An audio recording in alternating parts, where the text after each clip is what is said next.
Hey there, welcome to my channel. My name is Ashley and I'm a six-figure reseller on Poshmark and eBay. And today I'm going to be going over all the spreadsheets I use, basically how I keep track of my numbers. I have a lot of different moving parts, but I have a main spreadsheet I use. But hopefully this will give you an idea of how you can keep better track of your numbers, because that is very important, not just for your own sake of knowing your own data and knowing how to effectively run your business, but also for the end of the year tax season, which is coming up soon, or kind of technically now, I guess you can get started. But even though it's kind of too late for the previous year, getting started now for January and having all your numbers in place will help you a ton for the next tax season. So because my spreadsheets are very small and I want to make sure that you can see everything, the majority of this video, pretty much the rest of it, is just going to be a screen recording as I talk over and show you each of my other spreadsheets I have. So I have a couple that are for sale and a couple of them are just pretty basic, so you can look at them and copy them as you will because they're just really small headers. So let's go ahead and dive right into it. So the first sheet that I'm going to show you is my inventory sheet. So I do keep this on Google Docs. As you can see, it's just a basic header with my brand, the inventory that it's placed in, category, color, the item description, size, cost, and where I purchase it from. So this you can create on your own, or I do have this tab a part of my more basic sales report sheet, which you can use. It's only $5, but it's not what I use anymore since I have upgraded something a little bit more complex. So this here, again, it just has everything that I need. So when something sells, I pull it, I know exactly where it's at. This just allows me to keep track of where things are and how much it costs and everything about the items I have. So this is what I would use when going through and doing an inventory audit to make sure if everything's in the right place, or if I don't have it listed, or if it's sold and it's somehow in here. So the different tabs, I guess I should say, at the bottom are just for when I get things that come in from online sourcing. And I do have little tabs for when I was taking things to the buy, sell, trade, store, and the Real, but I don't really use that anymore.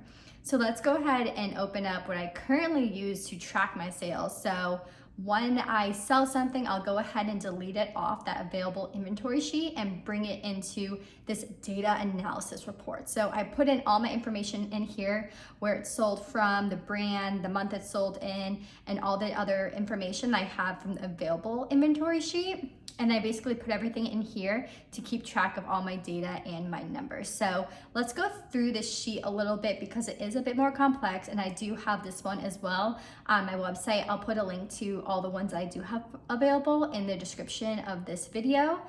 So when you're filling this out, it's really great because all you have to do is put in the information that you have that's in the yellow, and then it calculates all your information for you for your profits, after fees, even breaking it down to what profit you made per day based off how long it took to sell. And so the reason why these are drop downs here for platform sold and for month is that because based off those, you want to make sure those are consistent with the sheet, because I have equations in here that calculate based off the fees, whatever you put in. So that's automatically calculated based off of that. So that's why it's important to make sure you spell out Poshmark and it's all consistent there. So you can always type it out, but it just has to make sure it matches one of the drop downs. And then with the months, it's really cool because you can put all the whole year's months in here once you have all your sales, but you can, and even with anything, you can add your filters on. So let's say, for instance, we just wanted to see what, jackets brought in. I can select jackets if it would let me. Sorry, just loading. So, and then the numbers on top will adjust whatever you have filtered. So you can see a bunch of different information based off of everything that you have filtered. So let me go ahead and get everything back together. So at the top here, when you have all the months, you can see everything at a yearly view, and then, or you can select just based off the months, or you can select a quarter. So you can do January, February, March if you want to see Q1 versus all the other months. And so at the top here, we have number sold, your average margin, your average sold price, average discount, average profit, and average days posted, which this I believe we actually kind of need to look into because I believe it takes into account all the zeros. We just had to put that in there so that you had space for adding in more inventory. But other than that, you can see your total sales, sales after fees, your total cost and total profit. And then you can see where you're at with your goal in terms of a monthly view. If you're looking at 2 months, you can put in the number 2 for months in the table. If you were to select like January and February, if you have a whole year, you would change that to 12, and it would show you where you're at in terms of your goal for the year. So that allows you to see everything. It's really good in order to get an overall view of where you stand for every different scenario. But what's also really cool is this analysis page, which gives you all the data. So these are all pivot tables, which you can always refresh and go to pivot table analysis and press refresh when you put new data in. This one's not gonna refresh because I haven't had anything added, but you can see here basically what is the best to sell for highest margin. So what is going to give you the highest profit for whatever you're paying for it, which you can see here is sweaters, jeans, and jacket. You can see your highest profit category, which is really important when looking, especially when looking to source online. And then also the best to sell for a quick flip, which we see here, sweater, jacket, and pants. And really what that is good for is to know what's gonna be good to pay up for that's gonna sell quick, or if you're shopping at a thrift store and you're buying something that is a lower profit than you want, but you know it could be a quick flip, what are those items that are going to be a quick flip? So that's all the information there. On the next brand, we see brand analysis. So we can really look into the same type of information, but based off brand, what's the best brand for the quickest turnaround. So again, this would be really great for shopping at a thrift store, what's going to sell quicker if you are going down on the type of profit that you're getting, or similarly, if you are wanting to put more money into an item but wanting to sell quicker, what are going to be those popular brands that people seem to be going after. So that is that information. We see the highest profit and the best brand for quickest turnaround and profit. So again, this is going to be the best kind of overall brands to source for. They sell really quick and for a lot of money. And then next we have this profit by platform. So we can see what percentage of our money is coming from which place. So here I see 65% is coming from Poshmark and 35% eBay. One of my goals is to make that more closer to 50-50. So that's a really good way to see it versus how many I'm selling per item, but really what's your profit you're making off of each platform. And then this we can see by sourcing location. I kind of just took those out there, but this will tell you basically where is the best place to source that's bringing the items in that will give you the best profit. So this has a ton of really great information in order for you to make decisions about your business in order to make more money. And then the last page here, basically this all comes in automatically from the other monthly tracker page. So it'll put in what you have made profit-wise on all the platforms. And then you just have to add in if you do have any other revenue streams. I do put in my Whatnot sales and Posh Life sales in this category, as well as content creation. And you can always add an additional line item if you want to add an additional revenue stream. I keep Whatnot separate and live selling essentially separate just because it's a totally different business and I don't want those numbers to get mixed up with what I'm looking to put in the platform, because I want to be able to analyze those numbers completely differently. So that is why I don't keep that on there. And then I have an other expenses, well, it should just say expenses. You'll put all of your expenses in here. I keep that tracking on another sheet, which I will also show you. And it basically, after that, pulls in your total. So what you made all together with all your different revenue streams and after expenses. And then additionally, you can see that number as well as what you will make after taxes. So this will give you kind of what you'll need to pay in taxes on a quarterly basis. You can change that tax percentage if you like based on your state. It's gonna just depend on your income and your state. So you can always talk with your accountant based off of what they think you should pay your estimated taxes on. I pay mine at about 25%. So it gives me my tax estimate of around what I'm going to have to pay for the quarter. And then I'll put in exactly what I paid, just so I can keep track of that.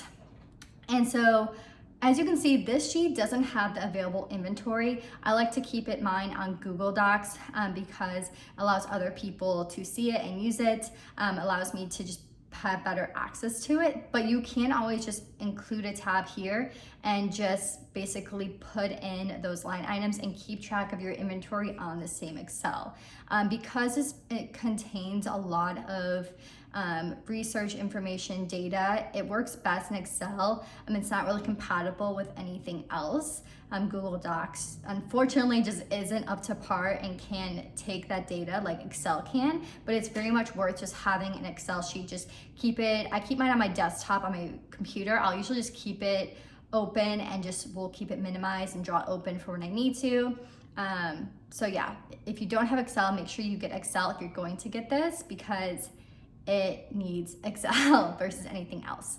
But yeah, so this is what I use now for 2023 to keep track of my numbers. And let me show you now all my other sheets as well, as you can see up top. So this is my expense sheet.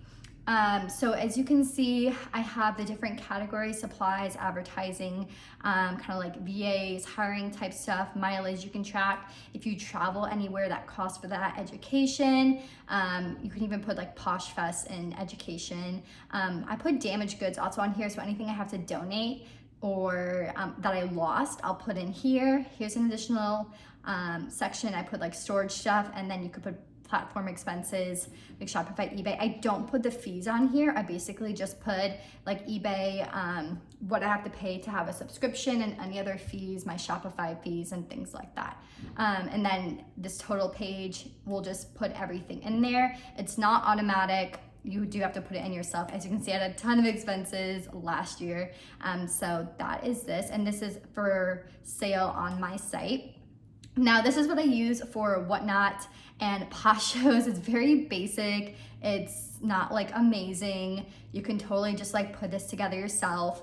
What I usually end up doing is I'll put all of the items I have in sale for show in one area. And then if it doesn't sell, I'll take it out. Right now, I'm just putting it at the bottom here, and just so I can put into a next show. And I do have this actually isn't even my available listings. I think on my inventory, I don't know where it's at actually. I have a different section. Oh, I think it's under here. I have in little other bins of where this item's at. So basically if I need to pull it for a Whatnot show, I'll pull it from there.